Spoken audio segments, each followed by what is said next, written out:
Hello hi Jagannath. मुझे mix paneer बनवाक चाहूँगी। आउ मु सब परिवा भी काटी देछि। एबे किछि तेल रे मु ताको फ्राए कर दोछि कारण मु छाणिली नहीं परिवा को। मु एमती फ्राए बनैथिले आपण भी अल्प तेल रे एमती फ्राए करि परिबे।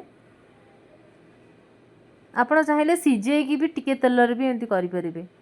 तो मु सिझे नहीं तेणु कर टिके फ्राए कर देली तेल देकी ताको एबे टिके ढांकुणी घोरै देबी। से टिके सिझिला टाइम रे होला परे मु ताको काढ़ी देली। एबे पैन रे किछि तेल नै कि मु पनीर सबू फ्राए कली कारण तेल बहुत सारा खाइले भी आम हेल्थ खराब हम तेणुक मु अल्प तेल रे मु ताको फ्राए कर दोछि। तापरे आपण माने भी एमती फ्राए करंतु बेसी तेल यूज करंतु नहीं। आम स्वास्थ्य आम पाई बहुत इम्पोर्टेंट। आपण माने भी अल्प तेल रे एमती फ्राए करंतु। फ्राए कला परे तार आरपट साइड को भी उल्टे देगी तार पट साइड कला परे आपण माने एमती टिके ब्राउनिश कलर देखाला परे आपण किछि चीनी पानी रे ताको पके देबे। पकेला परे से कारण पकेला परे से पनीर गुरा भलो रे स्मूथ हुए आ सॉफ्ट भी लागे आउ एते टाण लागेनी आ पूरा भलो बारे फुले। मु किछि चारु मगज काजू को आगुरु पानी रे बतुरी रखि देथिली ताको पेस्ट बनाय पई। एबे टमाटर दीटा सुखेला लंका आउ किछि अदा को मु रखिली मिक्सचर ग्राइंडर रे ग्राइंडिंग करबा पई। तापरे मु किछि गोटा मसला रो रखिछि गोलमरिच जायत्री आउ दालचीनी को रखिछि। ताको हमें किछि पानी देगी ताको हमें अलगा ग्राइंडिंग करी रखिबा आउ चारु मगज आउ सेगुरा को अलगा ग्राइंडिंग करिवे। एबे मु किछि घियो नउछि पैन रे कारण घियोटा तरकारी रो फ्लेवर आने। आपण माने मु तो अमूल रो घियो नैछि आपण चाहिले गुआ घियो पकेबे। गुआ घियो भी भलो लागे आपण घरे घरे तो गुआ घियो थाए मु सुनिछि आपण घियो यूज कर दियंतु। मु अमूल रो घियो यूज कली कारण मो पाखे गुआ घियो नथिला। घियोटा निश्चित पकेबे जदि कि तरकारी रो फ्लेवरटा आने सी। तापरे मु पैन रे टिके तेल गरम होला परे मु गोलमरिच टिके पकई देली आउ गोटा मसला रु गोलमरिच आउ दीटा तेजपत्र पकई देली ताको मु टिके एपट सेपट कला परे मु जो टमाटर जो ग्राइंडिंग करी जो पेस्टटा रखिदेली ताको एबे पैन रे ढाळिबी। तापरे ताको टी घांटी दबा।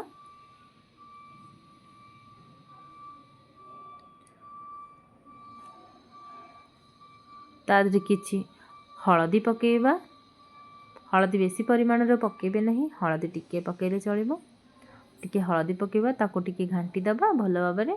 तापरे टिके लंका गुंडा देली एथरे बेसी लंका गुंडा भी देबे नहीं कारण मिक्स पनीरटा एते राग कले भल लागिबो नहीं। आपण टिके हल्का लंका गुंडा देबे।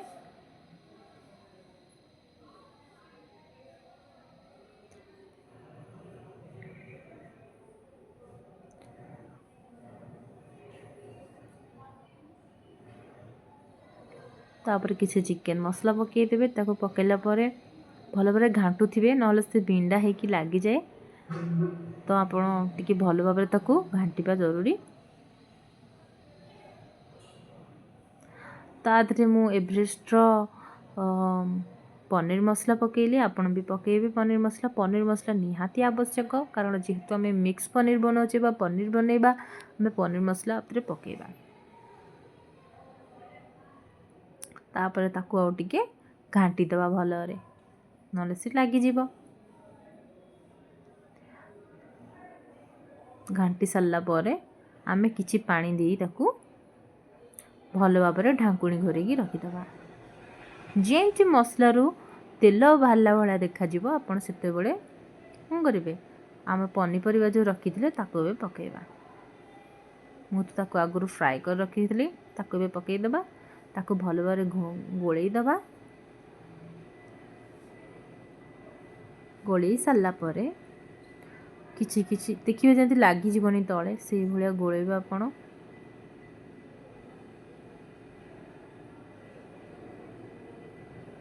जदि मो भिडियोटे आपन को भल लागुथिबो तेणु करी आमे आपण ताकू लाइक करिवे आ मो चैनल को सब्सक्राइब करिवे आ कमेंट तो आपण के इच्छा आपण करि परिबे जदि करिवे न हले नाही।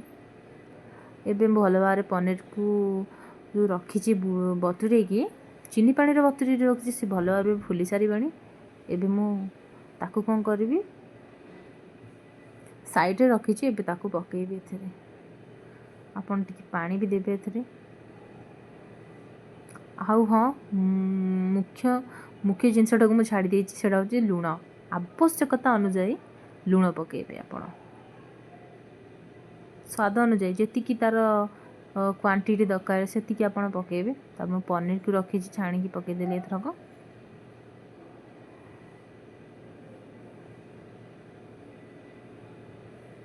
ताको भल भाव गोल देवी देखिए तले जमी फैन आमर लगनी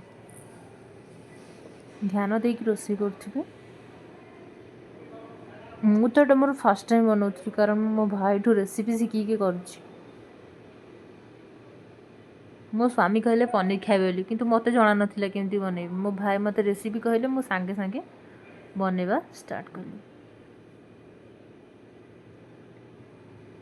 आउ हाँ आपण टिके पानी देबे आउ ताको भल भाव घोरै देबे कारण मु जेहेतु मु पनीर टाकू फ्राए करछि आउ ए सब को भी फ्राए करछि पनीपरिबा को तेणुक आम तो ताको छाणीने ना छाणला पर से तेल टिके सीझी जाए तो एमती सीझापी आम टिके पानी देवाक पड़ो जदि आपण मैंने आगुरी छाणिकी रखिथे पनीपरिबा को तेल रे तो बेसी पानी देवा आवश्यक ना ताको आम घोरै देवा जमी भल भाव से फुटवा स्टार्ट कला मु किछि मटर छुई रखी ताको पकईदेली तापर काजू आउ चारुमगज तार गोटे पेस्ट बनई मु ताकू एबे तरकारी देदेवी आ देखिए तरकारी ये दौ दौ तरकारी गोटे कलर आसी जाए देखु तरकारी कलर भी आसी जाइए